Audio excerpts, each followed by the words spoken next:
Rocket जो होता है कई टुकड़ों में होता है, इसे एक खड़ा असेंबल करने में बहुत टाइम लगता है। ये कई फीट 5-6 मंजिला इमारत के बराबर होता है। छोटा तो होता नहीं, आप इसे एक साथ रख सकते हैं। जैसे हम बात करें, ये रॉकेट के सपोज करिए कि ये टुकड़े हैं, इन्हें हमें एक के ऊपर एक जोड़ना है, तो हम यहाँ आराम से आप देख सकते हैं कि इस पे हम जोड़ दिए, तो हमारा हाथ यहाँ तक पहुंच गया तब ना जोड़ दिए। अगर ये 20 फीट का ऊंचा रहता, हमसे भी ऊंचा, तो नहीं जोड़ पाते।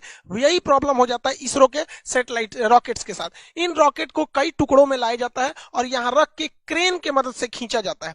क्रेन की मदद से इसे उठा के और फिर इसे असेंबल किया जाता है। एक एक पार्ट, जहां आपको 4 पार्ट दिख रहा हो, 1 2 3 4, ये तो ऊपर वाला पेलोड है, तो इसको भी आप 5वां पार्ट मान सकते हैं। तो एक एक पार्ट को इस तरह से क्रेन के मदद से रखा जाता है। पहला पार्ट रखने में तो दिक्कत नहीं होता है क्योंकि हाइट कम ही रहती है, लेकिन जैसे जैसे ये ऊपर जाता है वहां तक इंजीनियर को पहुंचना, वहां से नट बोल्ट को कसना, पूरा सीधा रखना, हर चीज को जांच करना काफी दिक्कत होती है। इसलिए इसका जो असेंबली वाला यूनिट होता है ये काफी सोफिस्टिकेटेड, एकदम अत्याधुनिक होता है। जैसे यहाँ देखेंगे तो एक पार्ट को रख दिया गया है। अब यहाँ देखिएगा, यहाँ पर एक छत बना दिया गया, वो टेम्पोररी होता है, इस तरह से गिरा दीजिएगा तो ये आके गिर जाता है। अब यहाँ वाले पे इंजीनियर वगैरह अपना यहाँ पे खड़े होकर देख सकते हैं, फिर यहाँ हो सकता है। अब ये वाला जो सेकंड पार्ट जा रहा है, इसे क्रेन से खींच के इसके ऊपर रखा जाएगा। जैसे देखिए, ये फर्स्ट वाला पार्ट यहाँ रख दिया गया, इसमें से इंजीनियर हट गए हैं। अब देखिए यहाँ पर ये लोग यहाँ पर अपना वर्क कर रहे हैं। जब ये हो जाएगा तो ये वाले छत को खोल दिया जाएगा, फिर इस छत को यहाँ पर ऐसे नीचे गिरा दिया जाएगा ताकि वो लोग काम कर सके। ये असेंबली यूनिट होती है, कई फ्लोर बाई फ्लोर होती है जिसमें जोड़ा जाता है। जैसे ये देखिए, यहाँ आपको दिख रहा होगा रॉकेट का एक नीचे वाला पार्ट है। कैसे? जैसे ये रॉकेट ऊपर में भी भूरा है, नीचे में भी ब्राउन कलर का है, तो ये ब्राउन वाला दिख रहा है, ये सेकंड पार्ट, एक पार्ट है जो उसके नीचे है। और ये जो फ्लोर बना है ये टेम्पोररी फ्लोर है, परमानेंट फ्लोर नहीं है, छत नहीं है। अब इसके ऊपर इसको रखा जाएगा क्रेन के मदद से, फिर ये लोग इसको अच्छे से ज्वाइंट करेंगे, फिर इसके ऊपर एक और पार्ट को रखा जाएगा। इस तरह से देखिए, एक यहाँ पार्ट है, यहाँ है, यहाँ है, यहाँ है, ऐसे करते करते जोड़ा जाता है। लेकिन ये जो छत देख रहे हैं ये ग्रीन कलर का, इसको हटना तो जरूरी है, पता चला यही रहेगा, रॉकेट उड़ाएंगे तो इसी में फंस के ब्लास्ट कर जाएगा। तो ये टेम्पोररी होता है। जब रॉकेट के सारे स्टेजेज को आपस में जोड़ लिया जाता है तो ये जो छत टाइप का बना था इसे फोल्ड करके हटा लिया जाता है। देखिए, ये फोल्ड करके हटा लिया गया और इसको एक बहुत बड़े ट्रेन टाइप का होता है जिसे हम लोग रॉकेट कार कहते हैं, इससे अब इसको आगे की ओर ले जाया जाता है। अब लॉन्च पैड की ओर ले जाया जाता है। यहाँ तो इसे असेंबल किया गया था, अब यहाँ से इसको लेके जाया जाएगा। ये था आपका असेंबली रूम। ये देखिए, ये सारे छत के पार्ट्स थे, अलग अलग थे, ये ऐसे खुल गए हैं। अब इसको इसी के मदद से लाया जाएगा। इसके अंदर ये असेंबल किया जा रहा था लेकिन वहां से लॉन्च नहीं किया जाएगा, इसके मदद से, इस कार के मदद से यहाँ लाके फिर इसमें इसको अटैच करके रखा जाएगा इस लॉन्च पैड में। इसरो के पास अभी फिलहाल में 2-2 लॉन्च पैड है। एक लॉन्च पैड से हो नहीं पाता था, इसलिए इसरो जो थी अपने असेंबली लाइन को, जैसे यहाँ देखिए एक असेंबली यूनिट यहाँ था, एक नया यहाँ बना दिया गया, 2-2 असेंबली यूनिट ले आके और लॉन्च पैड 2-2 रखे गए ताकि ले आने में दिक्कत ना हो, जल्दी से जल्दी और ज्यादा से ज्यादा मात्रा में सैटेलाइट को लॉन्च किया जा सके। इसरो के 2-2 लॉन्च पैड है, एक की असेंबली लाइन लॉन्च पैड के काफी करीब है और वहीं दूसरे की असेंबली लाइन देखिएगा तो लॉन्च पैड से काफी दूरी पर है। ये जो इसका जो सैटेलाइट कैरिंग कार होता है ये ट्रेन की पटरी पर चलता है, बहुत ही भयानक इसका लोड रोकने की क्षमता होती है, बहुत धीमी गति से लेकिन ये आगे बढ़ता है। बहुत तेज गति से आएंगे तो ये डिसबैलेंस होकर गिर जाएगा। रॉकेट की एक सबसे बड़ी समस्या है कि जब ये उड़ता है तो इसके नीचे से इतना थ्रस्ट निकलता है और इतना आग निकलता है कि ये रॉकेट खुद ही जल जाएगा, इतना ज्यादा मात्रा में रहता है। इसलिए इसमें थ्रस्ट निकलने के लिए नीचे एक कैनाल बना दिया जाता है, गड्ढा, और यहाँ देखेंगे तो यहाँ आपको सुराख मिलेगा, छेद। तो इससे जब रॉकेट का जो आग निकलेगा वो नीचे चला जाएगा और ये इस साइड से आग निकलेगा। नहीं, अगर ये छेद नहीं बनाएंगे या ये गड्ढा नहीं बनाएंगे तो यहीं पर इतना आग लग जाएगा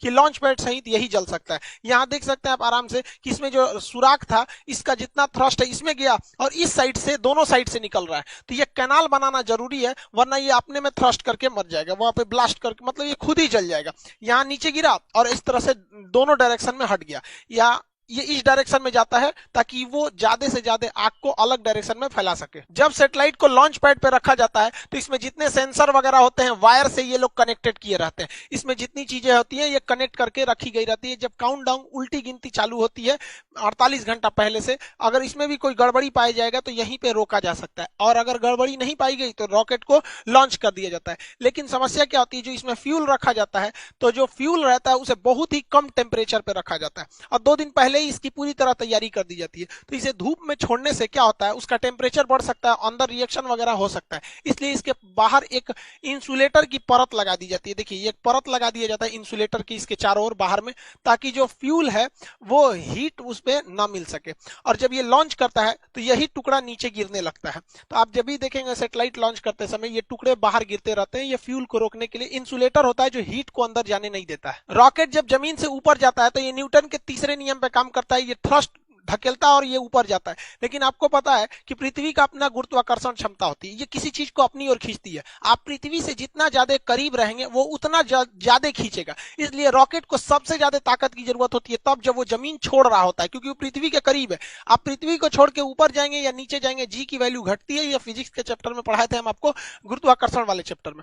तो वहां पर यहाँ ज्यादा जरूरत है स्टार्टिंग पोजीशन पे। इसलिए रॉकेट का ये जो मेन इंजन होता है, ये मेन पार्ट, इसके अलावे इस साइड से छोटे छोटे और रॉकेट जोड़ दिए जाते हैं जिन्हें हम रॉकेट बूस्टर कहते हैं। ये 6 की संख्या में होते हैं बूस्टर। अब जो पीएसएलवी का बूस्टर है वो छोटा होता है और जीएसएलवी का बूस्टर बड़ा होता है। आगे समझाएंगे दोनों में अंतर क्या होता है। यहां देखिए ये बूस्टर है, ये बूस्टर, और ये मेन रॉकेट है ऊपर। बूस्टर जो होते हैं शुरुआत में एक्स्ट्रा पावर देते हैं ताकि ये पावर बहुत तेजी से उड़ सके, और आगे जाकर बूस्टर खुल जाते हैं, फिर एक एक पार्ट भी धीरे धीरे खुलते रहता है, लास्ट में तो सैटेलाइट ही पहुंचती है। रॉकेट के ये साइड वाले जो बूस्टर होते हैं, इसके अलावा रॉकेट का 4 स्टेज देखिए, पहला, दूसरा, तीसरा, चौथा।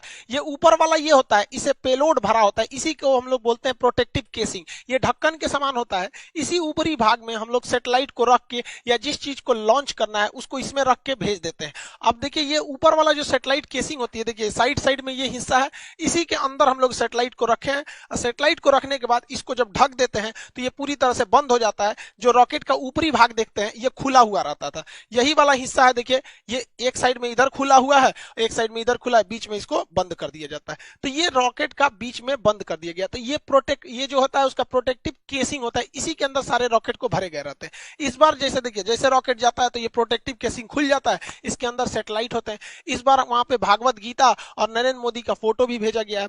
नरेंद्र मोदी का फोटो इसलिए भेजा गया कि जैसे ही मोदी जी 2014 में शपथ लिए थे तब भी उन्होंने सार्क की मीटिंग में कह दिया था कि इसरो सार्क देशों के लिए एक सैटेलाइट लॉन्च करेगी। पाकिस्तान बाद में उसमें से अलग हो गया। तो मोदी जी की विजनरी में इसरो का काफी ज्यादा योगदान रहा, मतलब वो इस साइंटिफिक चीजों को काफी आगे बढ़ाते हैं, इसलिए इसरो ने इनकी तस्वीर को अंतरिक्ष में भी भेजा था। और भागवत गीता को तो शांति का एक संदेश के रूप में, कि भागवत गीता एक तरह का क्या है, मतलब कई तरह के जो सांसारिक सवाल होते हैं उनको, उनका एक उसमें जवाब एक तरह से कर लीजिए। जैसे मान के चलिए कुछ लोग कहते हैं कि हमारा जीवन बहुत कष्टमय हो गया है, भाग साथ नहीं दे रहा है, नसीब साथ दे रहा है। उन लोगों को कहते हैं कि भाई साहब कभी फुर्सत मिले ना तो भागवत गीता में कर्ण की जीवनी पढ़ लीजिएगा।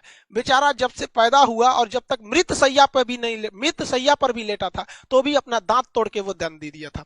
तो जो लोग को लगता है कि मेरा नसीब खराब है, तो एक बार कर्ण का देखिएगा, फिर समझ में आएगा आपका दुख कितना बड़ा और कितना छोटा है। खैर अपने टॉपिक पे आते हैं। इस बार 28 फरवरी 2021 को इसरो ने लॉन्च किया, तो अपने साथ टोटल 19 सैटेलाइट को लॉन्च किया गया था। इसमें एक ब्राजील का बना हुआ वहां पर एमेजोनिया 1 नाम का सैटेलाइट था जो काफी महत्वपूर्ण था। इसे पीएसएलवी C51 रॉकेट से छोड़ा गया। इस रॉकेट का नाम याद रखिएगा क्योंकि इसके मदद से भागवत गीता और मोदी जी का फोटो भेजा गया है, तो ये थोड़ा इंपॉर्टेंट हो सकता है। ये पीएसएलवी की 53वीं सक्सेसफुल मिशन थी। एमेजोनिया 1 ब्राजील का जो सैटेलाइट है ये पूरी तरह से ब्राजील के जंगलों पर नजर रखेगा। ब्राजील का जो जंगल होता है ये वर्षा वन होते हैं, ये टोटल दुनिया का 20% ऑक्सीजन यहीं से निकल जाता है। इतने घने जंगल होते हैं कि इसके अंदर कई बार जंगल का ऐसा एरिया है जहां सूरज की रोशनी नहीं पहुंच पाती, इतने जंगल है। लेकिन इन जंगलों की 2 समस्या है। एक, इन जंगलों में बड़ी तेज आग लग जाता है जिससे जंगल खत्म होने लगते हैं, और दूसरा यह क्या है कि यहाँ पे पेड़ों की कटाई बहुत भयानक चल रही है।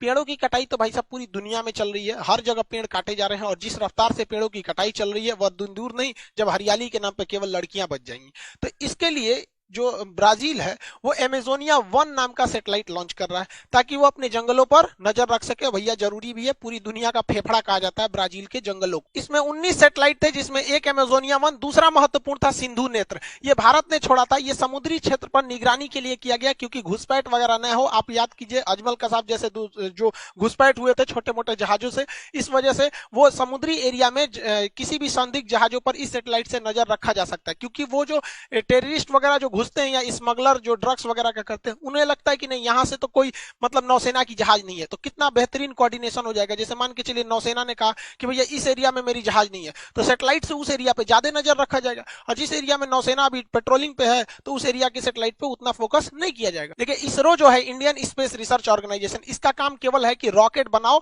और उसको सैटेलाइट बनाओ, दोनों को लॉन्च करो। लेकिन इसमें एक कमाई का भी जरिया हो सकता है। विदेश के लोग जो है, बहुत सैटेलाइट बनाना बहुत मुश्किल का काम नहीं है, लेकिन रॉकेट बनाना बहुत मुश्किल काम। इवन हम लोग ने अपना पहला सैटेलाइट आर्यभट्ट भारत में बना लिया था, लेकिन उसको हम लोग लॉन्च करने के लिए रूस को दिए थे, रूस ने अपने रॉकेट से उसे छोड़ा था। तो बहुत से ऐसे देश हैं जो दुनिया को कहते हैं कि भैया अमेरिका से कहते हैं, यूरोप से कहते हैं कि हमारे सैटेलाइट को छोड़ दो, तो भारत बहुत सस्ते में छोड़ देता है, और भारत की सैटेलाइट काफी विश्वसनीय होती है। इसलिए इसके लिए भारत सरकार ने एक कंपनी बनाई थी, उसका नाम था एंट्रिक्स। एंट्रिक्स कॉर्पोरेशन था, 1992 में बनाई गई थी। ये कंपनी दूसरे देशों से कहती थी भैया तुम्हारा सैटेलाइट छोड़ना है, लाओ लाओ यहाँ लाओ, पैसा दो हमको दो, और ये इसरो को देती थी भैया इसको भी छोड़ दो, हम इतना पैसा दे देते हैं। लेकिन इसमें कुछ कमियां थी जिसको सुधारते हुए 2019 में न्यू स्पेस इंडिया लिमिटेड नाम की एक कंपनी ऑर्गेनाइज कर दिया गया। अब किसी को अपनी सैटेलाइट छुड़वाना है तो डायरेक्ट इसरो से बात नहीं करेगा, इससे बात कीजिए, बिजनेस वाला काम ये संभालेगी, बाकी रॉकेट सैटेलाइट बनाने का काम इसरो करेगी। एंट्रिक्स ने बहुत सारे मिशन को अंतरिक्ष में भेजा है। एंट्रिक्स ने बहुत सारे दुनिया के ग्राहकों को ढूंढ के लाया है इसरो के लिए, जिससे इसरो की बहुत मोटी कमाई हुई है। लेकिन अभी क्या है, ये न्यू स्पेस इंडिया लिमिटेड को बनाया गया, ये इसकी पहली कॉमर्शियल उड़ान थी जो ब्राजील से इन्होंने नेगोशिएशन करके लाया था। हालांकि ब्राजील चाइना से इस सैटेलाइट को छुड़वाने वाला था, लेकिन बाद में भारत ने उससे कम दाम दिया, इस वजह से उसने भारत से भी छुड़वा लिया। सैटेलाइट का ऊपर वाला जो भाग होता है ये खोखला होता है, इसे प्रोटेक्टिव केसिंग कहते हैं, ये खुल जाता है, इसी के अंदर सैटेलाइट्स को लॉन्च रखा जाता है। जो सैटेलाइट होते हैं इनके इसी के अंदर रखा जाता है। इसरो ने 2017 में इसके अंदर छोटे छोटे कुल 104 सैटेलाइट को लॉन्च किया था। इसके अंदर देखिए यहाँ पर छोटे छोटे होते हैं, तो 104 रॉकेट सैटेलाइट्स को इस पेलोड के अंदर रखा था। जब ये जाते हैं तो खुल जाते हैं और सैटेलाइट अंतरिक्ष में चले जाते हैं। 600 से 900 किलोमीटर ऊंचाई पे जाने के बाद पृथ्वी का गुरुत्वाकर्षण खत्म हो जाता है, फिर वो घूमने लगते हैं। इन सैटेलाइट को ऊर्जा यानी एनर्जी मिलती है, इन पर सोलर पैनल लगे होते हैं, इनमें सोलर पैनल से इनमें एनर्जी लगी होती है, मतलब एनर्जी ले रहते हैं ये लोग सोलर पैनल से। और इसके अंदर छोटा सा एक तो मोटर भी होता है जिससे कि ये अपने डायरेक्शन और अपने पाथ को चेंज कर सकते हैं। तो रॉकेट केवल अंतरिक्ष में जाके ये खुल जाएगा और सबको ऐसे फेंक देगा, और वहां गुरुत्वाकर्षण नहीं है तो सब इधर उधर तैरेंगे, तो 1 बाय 1 सबको अपने अपने ऑर्बिट में फिट कर दिया जाता है। रॉकेट इंजन और जेट इंजन में अंतर क्या होता है? हवाई जहाज में जेट इंजन लगा होता है, ये बाहर से ऑक्सीजन ले लेता है, जबकि अंतरिक्ष में तो ऑक्सीजन ही नहीं है, इसलिए रॉकेट इंजन उस इंजन को कहते हैं जो अपना खुद का ऑक्सीजन का सिलेंडर ले जाया जाता है। तो जिस सिलेंडर में ऑक्सीजन रहता है उसे हम ऑक्सीडाइजर कहते हैं, और जिसमें फ्यूल रहता है उसे फ्यूल टैंक कहते हैं।